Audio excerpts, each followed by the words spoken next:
El tema de las creencias es un tema absolutamente profundo y potente. Y cuando hablo de creencias no hablo sencillamente de ideas, de cosas que se me pasan por la cabeza y que mañana se van.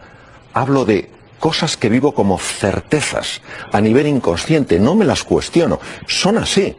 ¿Para qué voy a darle vueltas a algo que es así? ¿Qué ocurriría si esto no fuera exactamente así? ¿Qué pasaría si aquello que nosotros queremos afecta a aquello que nosotros creamos? ¿Qué pasa o qué pasaría si yo pienso, tengo la certeza, la creencia profunda de que no puedo?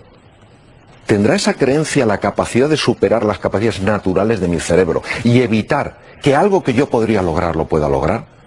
Pues lo que nosotros sabemos desde el punto de vista científico es que es así. Es decir, las creencias tienen la capacidad de crear realidades en el ser humano. Nosotros, cuando vemos techos, tenemos muchas veces la sensación de que esos techos no se pueden romper. Y eso genera una sensación de indefensión, de pequeñez, de insignificancia. No puedo, no alcanzo. Lo que me gustaría es plantear la siguiente cuestión. ¿Qué pasaría si muchos de esos techos que para nosotros son de cemento, en realidad fueran techos de cristal? ¿Acaso, si fuéramos más conscientes de que lo que nos separa de otra realidad mucho más inspiradora, mucho más potente, es un techo de cristal, no haríamos el esfuerzo de romperlo? Pues lo que vamos a ver es de qué manera el ser humano puede transformar esos techos que ve de cemento en techos de cristal. Lo cual no quiere decir que el ser humano sea ilimitado, esto sería una prepotencia y una arrogancia. Quiere decir que el ser humano se limita a sí mismo mucho más de lo que él sabe que se está limitando. Esto es un ser humano. Estoy profundamente enamorado del cerebro humano y sé que no hay problema con el cerebro. El cerebro tiene una capacidad tan asombrosa de acercarse a la realidad, de conocer la realidad, de establecer relaciones causa-efecto. Pero ¿cuál es la misión del cerebro? La misión del cerebro fundamentalmente es una, ayudarnos a sobrevivir y adaptarnos. Y para eso, ¿qué tiene que ser capaz de lograr? Tiene que lograr eso que es ver posibilidades donde no son obvias. Por tanto, cualquier persona hoy en día, incluso una situación tan compleja como la actual, no podemos minimizar la seriedad del contexto en el que estamos. Cuando una persona no está viendo posibilidades, me gustaría plantearle que tal vez no esté dejando que su cerebro haga realmente su función. Aquí pongo un ejemplo de un cerebro que buscando esas posibilidades en un momento determinado encontró en las selvas perdidas de la península del Yucatán o de otros lugares tesoros absolutamente fascinantes. Nos pasa igual a las personas. Lo que ocurre es que en una metáfora que tiene pues obviamente sus deficiencias, pero si comparáramos el cerebro a un ordenador, lo que yo obtengo de ese ordenador no depende solo de la calidad de ese ordenador, sino del programa que yo estoy introduciendo, el sistema operativo. Los seres humanos a través de la mente podemos generar procesos, sistemas operativos que evitan que el cerebro funcione al nivel de sus verdaderas posibilidades. ¿Qué pasa? Que mientras yo no cambie mi capacidad de observar, mientras yo no sea un observador diferente de la realidad, mientras yo no mire de otra manera, ¿cómo voy a ver una realidad diferente? Es decir, la invitación para todos nosotros es la de convertirnos en distintos, en diferentes observadores de la realidad. No en convertirnos en una persona distinta a quienes somos, sino ser mucho más quienes somos. Y desde este ser real, observar. Por ejemplo, un niño, ¿cómo observa? Un niño observa con una mirada interesada, con una mirada curiosa, con una mirada fascinada. ¿Qué hace el adulto? El adulto deja la cara puesta y se lleva la cabeza a otro sitio. Y se pone a pensar en lo que tenía que haber hecho ayer, lo que tendrá que hacer mañana. Ser observador distinto en la realidad es la posibilidad que todo ser humano tiene para encontrar oportunidades en espacios donde normalmente no las ve. Y esta transformación en el observador implica conocer un aspecto fundamental de la mente. Cuando el profesor Roger Sperry, norteamericano, ganó el premio Nobel de Medicina y Fisiología, lo hizo porque hizo un descubrimiento espectacular. Se dio cuenta que nosotros no solo tenemos una mente. Claro, yo cuando camino, cuando pienso, cuando sueño, cuando escucho música, cuando hablo con alguien, tengo la sensación de que esa es la única mente que está operando. Sperry se dio cuenta de que tenemos dos mentes diferentes, que en principio idealmente tendrían que colaborar juntas para ayudarnos a ver esas posibilidades que nos permiten adaptarnos a un mundo nuevo. ¿Y si eso no fuera así?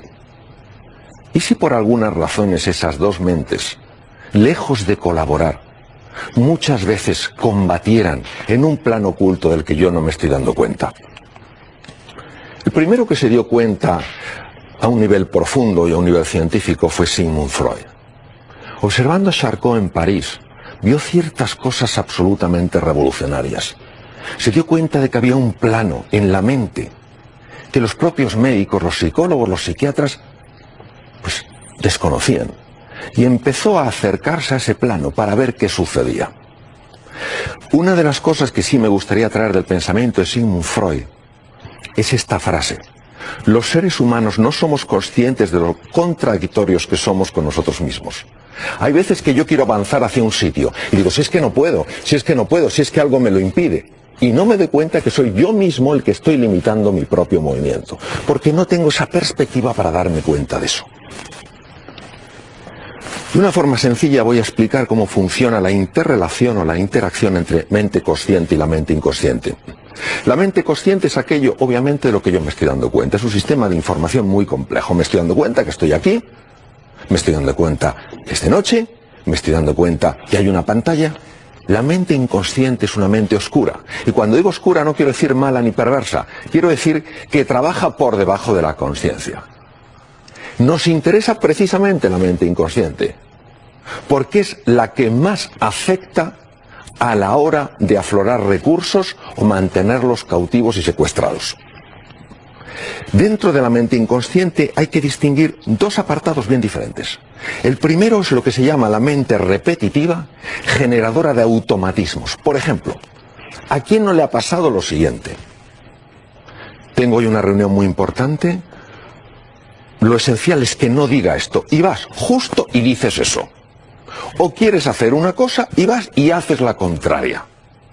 O has decidido dejar de fumar y de repente ves a una persona fumándose un cigarrillo y tienes como una necesidad imperiosa, como más intensa que la que tenías antes.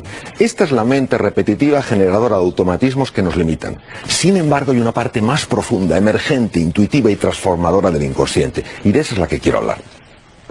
Porque la primera, la de los automatismos, muchas veces lo que hace es anularnos. Nos secuestra, nos paraliza y nos esclaviza. Pero la otra parte, si consiguiéramos conectar con ella, nos ayudaría porque tiene un potencial absolutamente excepcional. ¿Cómo funciona esta parte que nos ayuda? Funciona con un sistema en paralelo, porque está muy ligada al hemisferio derecho del cerebro. ¿Qué es un sistema en paralelo? Un sistema en paralelo es muy fácil de entender. Es que yo voy cogiendo información de distintos sitios que aparentemente no tienen ninguna relación entre sí, y encuentro una relación que es creativa, que es innovadora y añade valor a mi vida. De 3 puntos, que el hemisferio izquierdo, la mente consciente, es incapaz de ver la relación, el hemisferio derecho ve la posibilidad de un triángulo. Pero ¿qué pasa? Que yo no soy consciente de que él está generando ese tipo de conexiones, analizando todos los aspectos que pueden tener en común cosas que a nivel consciente parece que no tienen nada en común. Ahora, ¿cómo se accede a nivel del inconsciente? Para acceder al nivel inconsciente es esencial entender el impacto de las emociones. Si una persona no está entusiasmada con algo, no está determinada y resuelta a lograr algo, si no es persistente y no es paciente, esa parte que ayuda del inconsciente no se pone en marcha, porque esa parte que se pone en marcha no se pone por un razonamiento lógico, sino por un vínculo emocional, ya que el hemisferio derecho está mucho más vinculado con el sistema emocional que el hemisferio izquierdo. Entonces, ¿cuál es el proceso que nos ayuda a despegar? En esta metáfora tan preciosa de un animal pequeñito, vulnerable, como el gusano, que es incapaz de saltar de rama en rama y ve imposible la posibilidad de volar, si ese gusano comprendiera que esa posibilidad de volar es real, existe, y lo único que tiene que hacer es favorecer que se despliegue, entonces seguro que sí se ponía en ese proceso de entrenamiento al que le lleva la vida para que eso surja. Lo que sabemos es que son una serie de fases las que indican que se está conectando con el inconsciente. La primera es la fase de descubrimiento. ¿Qué es una fase de descubrimiento? Una fase de descubrimiento es muy sencilla de explicar. Es donde yo antes veía un muro, una pared de ladrillo sólido, es inaccesible para mí, yo no puedo, yo no valgo, yo no sirvo, no soy capaz, de repente se abre un mundo nuevo. Me doy cuenta de que sí que puedo. Me doy cuenta, sobre todo, de que hay algo más allá de ese muro que yo veía. ¿Qué pasa? Que cuando uno cambia un muro por este paisaje tan extraordinario, se da cuenta de que se ha abierto un nuevo mundo. ¿Y qué pasa? Que este paisaje, esta visión, este horizonte, tiene la fuerza de inspirarme y decir, ven, ven, da un paso adelante. Y entonces se abren lo que yo llamo las fuerzas del corazón. El corazón, representado aquí en color rojo, está envuelto en 6 capas, porque en mi experiencia son 6 las fuerzas del corazón que se abren cuando alguien se siente inspirado por una nueva posibilidad. Y son estas. La primera es la pasión. Empiezas a sentir pasión por eso que quieres conocer con mayor profundidad. El coraje. ¿Por qué? Porque es un entorno incierto. Pasas de un muro a un mundo nuevo. El coraje ante la incertidumbre. El tercero, el compromiso. Ahora, quiero marcar una diferencia entre implicación y compromiso, y lo voy a marcar con una pequeña metáfora, un plato de huevos fritos con bacon. La gallina está implicada, el cerdo está comprometido. Claro, el cerdo se deja la piel. ¿Qué pasa? Que el compromiso es que tú te levantas una vez más de las que te caes. La implicación es, bueno, yo lo intento, que va mal, claro, yo sabía que en el fondo esto no iba a funcionar. Por eso es fundamental el compromiso, la determinación, ser inasequible al desaliento, la persistencia y la paciencia. Todo esto es importante que sepamos que está abriendo el inconsciente de par en par. Pero como normalmente no damos demasiado valor a las fuerzas del corazón, pensamos que todo depende del intelecto, no nos damos cuenta, no somos conscientes de lo que está sucediendo, porque sucede, digamos, en un plano bajo tierra, como el crecimiento de una raíz que no lo vemos cuando solo miramos desde fuera. ¿Para qué necesitamos estas fuerzas? Para superar el miedo a lo desconocido, para ponernos en marcha. Entonces, una serie de mensajes que sí me gustaría recalcar en relación a estas fuerzas del corazón. Hay muchas personas que ven una distancia tremenda entre donde quieren estar y donde están. Lo que les quiero decir es que si de verdad algo les inspira, la distancia no importa. Es irrelevante. Es irrelevante. Que no se dejen convencer por la distancia para conseguir su sueño. Es irrelevante si están entusiasmados. Si las fuerzas del corazón se han puesto en marcha, el inconsciente está puesto en marcha y va a encontrar un camino antes o después. Segundo, que la gente persistente logra su éxito precisamente donde otros abandonan. El propio Thomas Alva Edison, la persona que más patentes tiene en la historia, dijo: las personas que dicen que algo no puede ser hecho no deberían obstaculizar el camino de aquellos que ya lo están haciendo. Lo que hoy nos parece normal, nos olvidamos de que ayer era solo un sueño. Me gustaría que cada uno hiciéramos el ejercicio de ir hacia atrás un poco en nuestro pasado, en nuestra historia, para recordar cuántas veces fuimos capaces de superar cosas que nos parecían imposibles de superar. Ahora es cuando tenemos que traer esos recursos emocionales que están en el pasado y que los hemos olvidado. Traerlos delante para que sepamos que si pude, puedo y podré. Y que vas a triunfar no porque sepas que vas a triunfar, sino porque estás decidido a hacerlo. Por eso, yo creo que muchas veces la sensación cuando llega un nuevo año, el 2011, será un año de sorpresas, será un año de sustos. ¿Qué va a ser? Si no es lo que el año 2011 nos va a traer a nosotros, es lo que nosotros vamos a traer a este año. ¿Qué año vamos a hacer desde nuestra ilusión, desde nuestro compromiso, desde nuestra energía, desde nuestra compasión? ¿Vamos a ser recipientes, víctimas ahí, bueno, a ver qué pasa, a ver qué me trae el año? ¿O vamos a ser personas activas? Decir, no, no. El año lo vamos a crear juntos entre todos y lo vamos a crear extraordinario. La tercera fase es la resolución. Es un poco lo que dijo el director del Centro Tecnológico en Houston cuando tuvieron el problema con el Apolo 13. Dijo, señores, no podían volver porque tenían un problema con los filtros y tenían que hacer un filtro redondo sobre una estructura cuadrada. Reunió a su equipo y dijo, señores, el fracaso no es una opción. Podemos cometer errores, pero hay que seguir, porque hay una serie de personas que dependen de nosotros. Esa es la resolución. ¿Y qué pasa cuando una persona tiene esa resolución? Pues que empieza a encontrar obstáculos. Una persona que no me ayuda, una persona que no me comprende, y empiezo a enfadarme con esas personas. Hagamos lo que hace un río. Un río en su camino hacia el mar no se enfada porque se encuentre con una piedra. Sencillamente la sortea. ¿Quién es el siguiente? Tú no me ayudas, ¿quién me puede ayudar? Tú no me das el recurso donde puede estar. Es decir, ese concepto de río. Llevemos la energía donde hay que llevarla, no donde no hay que llevarla. No a enfadarse, sino a buscar resultados. Y claro, el ser humano, por supuesto que tiene problemas con el miedo, pero los principales problemas los tiene con la ignorancia que no sabe quién es en realidad. ¿Cómo podemos pasar de ese paradigma del miedo, de esa lente del miedo donde nos sentimos asustados por las cosas, a una de confianza, un yo puedo? No quiere decir que lo pueda todo, pero desde luego algo puedo. Pues Hermann Hesse, este escritor tan extraordinario, decía que para que surja lo que de verdad es posible, es preciso intentar una y otra vez, determinación, persistencia, paciencia, aquello que nos parece imposible. ¿Queremos saber cómo pasar del paradigma del miedo al de la confianza y cómo trascender nuestras aparentes limitaciones? 1. Comienza justo donde estés y con lo que tengas. Nunca vas a tener el día ideal. Nunca vas a tener la oportunidad única. Nunca vas a tener el chollo. Es decir, el mejor momento para empezar es aquí y ahora. Con lo que tengas, con lo que puedas, con lo que encuentres. Ponte en marcha. Es la acción lo que marca la diferencia. En épocas donde lo que toca es esforzarse, no dejes de hacerlo. Es decir, hay épocas en las que lo que toca es divertirse. Claro que es más agradable, pero esta época, lo que nos toca a todos es esforzarnos. 2 veces, 3 veces, 4 veces, 10 veces más que antes. Cuanto menos te asocies con cierto tipo de personas, más mejorará tu vida. Esto es un agujero negro, chupa la energía. Hay personas que no es que estén pasándolo mal, que eso es totalmente distinto, que estén en una situación... Hay personas que necesitan aspirar energía de los demás, son como agujeros negros. Mi sugerencia es mantenerse un poco alejados de ellos.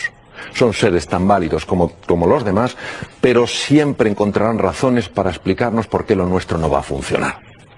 Sé valiente, aguanta y confía, poco a poco aprenderás y cada vez lo harás mejor. El inconsciente se va abriendo, vas aprendiendo sin darte cuenta, vas ganando competencia, vas ganando dominancia. Que seamos sembradores de ilusión, en un momento donde tanta gente siembra desesperanza. Lo que necesitamos es sembrar ilusión. Y además, tener cuidado para no dejar que esas semillas se marchiten. Recuerdo un chiste, una viñeta en el New York Times donde se veía pues un yogi rodeado de discípulos y una persona con una camisa de fuerza. Y la persona con la camisa de fuerza le preguntaba al yogi, oye, si tú estás diciendo lo mismo que yo he dicho, ¿por qué a ti te alaban y a mí me han puesto con una camisa de fuerza? Y él dijo, porque yo tengo cuidado a quien se lo cuento. Pues es lo mismo, es decir, cuando tengas una semilla de ilusión, no se la vayas a contar a la persona más negativa, porque lo que va a hacer probablemente es pisotearla. Cuéntasela a aquella persona que está también sedienta de ilusión, sedienta de ganas de crecer y evolucionar. Que inventemos un futuro ilusionante y antes o después encontraremos un camino. Hemos de confiar en el inconsciente, no lo hablo desde la teoría, no lo hablo de los estudios, lo hablo desde la profunda experiencia en mí y en otras personas.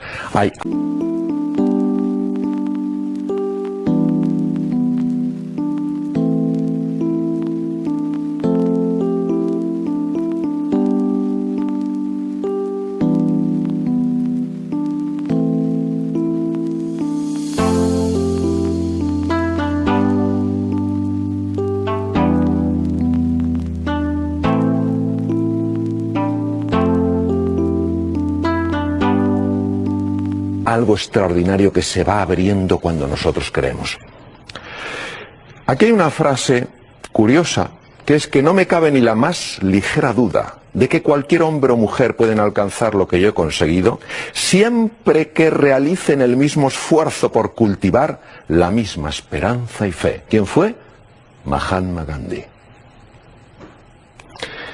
Y sí me gustaría finalizar con estas frases, con todo el cariño, toda la ilusión y todo el convencimiento de que en el interior del ser humano está todo lo que él necesita, ella necesita, para salir reforzado de cualquier situación que la vida les presente. Nadie puede hacernos cambiar. A ti, a mí, a nadie. Nadie puede evitar que cambiemos, aunque algunos lo quisieran. Nadie sabe realmente cómo hemos de cambiar. Solo nosotros. Los demás no. Ni siquiera tú mismo. Entonces, ¿cuándo lo sabré? Lo sabré cuando me ponga en marcha. hi ha límits? Perquè no tothom pot fer allò que voldria fer. No tothom pot fer realitat aquell somni que ha tingut, perquè potser no ha tingut la preparació necessària, ni té l'educació necessària, ni té els mitjans necessaris. Muy bien. Es una pregunta muy honda y difícil de responder. Creo que cuando el ser humano cree que no tiene límites, puede caer en algo peligrosísimo, que es la soberbia, es la arrogancia. La mitología griega decía que cuando los dioses querían destruir a alguien, le llenaban de arrogancia y él solo se destruía. Entonces, esa sensación de que no hay ningún límite para el ser humano, yo no la comparto. Creo que sí tenemos límites, creo que hay que aceptarlos, creo que hay que comprender que la fragilidad es parte de nuestra existencia. Lo que también creo es que la mayor parte de las limitaciones que experimentamos no son limitaciones reales, son limitaciones mentales. ¿Qué pasa cuando una persona intenta romper uno de esos límites? ¿Qué pasa si no lo rompe? No importa, porque por el solo hecho de entrenarse para romperlo, ya ha crecido como ser humano. No es solo el logro, no solo es el objetivo, es el proceso. En realidad el objetivo, los objetivos los necesitamos no tanto para alcanzarnos, sino para convertirnos en la persona real que somos. Es ese estirarnos lo que va sacando lo mejor que nosotros. A lo mejor no consigo ese objetivo. Lo importante es que he crecido, que he aprendido. Si hi ha algun mandatari polític o mandataris polítics que actuen com a forats negres. Bueno, hay que tener en cuenta que las fuerzas negras, en el sentido, los agujeros negros, con esa capacidad de atracción, bueno, tienen eso, tienen una capacidad de atracción. Si vemos que una persona empieza a criticar a otra persona, veremos cómo enseguida empieza a generarse un corrillo. Es decir, no cabe duda que hay una parte en el ser humano que es atraída por esa negatividad. Y obviamente hay personas en distintos entornos que pueden utilizar esa fuerza para atraer a otras personas y luego manipularlas. Creo que es triste que, teniendo en cuenta todo lo que el ser humano puede poner en marcha para atraer de una manera bella, generadora de valor y de abundancia a los demás, decida poner en marcha esa fuerza. Es decir, si la única manera que tenemos de relacionarnos con la realidad es buscar lo más sórdido, lo más dañino, lo más oscuro, creo que en el fondo y al final esa fuerza se volverà contra nosotros. Després vostè ha dit, tria bé les persones aquí, més o menys, ho ha dit més o menys així, tria bé les persones a qui expliques els teus projectes, perquè si en tries una que és negativa, no t'ajudarà. I com selecciones les persones? Bueno, cuando alguien tiene un sueño, una ilusión, ha de ser cuidadoso, desde mi punto de vista, con quién la comenta.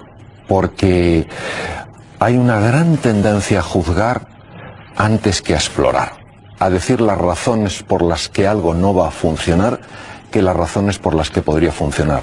No hace mucho, con un profesional de la banca, me decía que están valorando muy seriamente a la hora de conceder un crédito el entusiasmo de esa persona. Porque en la experiencia que han tenido cuando no han concedido créditos a esas personas entusiasmadas es que al final han conseguido grandes negocios y ellos no han sido parte de esos negocios. Yo diría que el sueño hay que compartirlo con aquellas personas a las que tú sabes que realmente les importas y que realmente te pueden ayudar para que ese sueño cristalice de una manera más rápida en una realidad. Doctor, hi ha molts joves a Espanya que marxen d'aquest país. No volen renunciar a crear, però han de marxar d'aquest país. Què els diu? Yo creo que el mensaje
mensaje que puede ayudarnos tremendamente es el siguiente.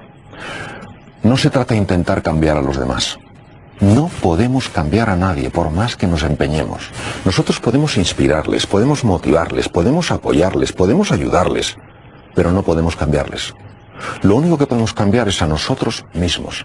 Es decir, yo el mensaje creo que es el mensaje para cada uno de nosotros. ¿Qué voy a traer yo a este año nuevo?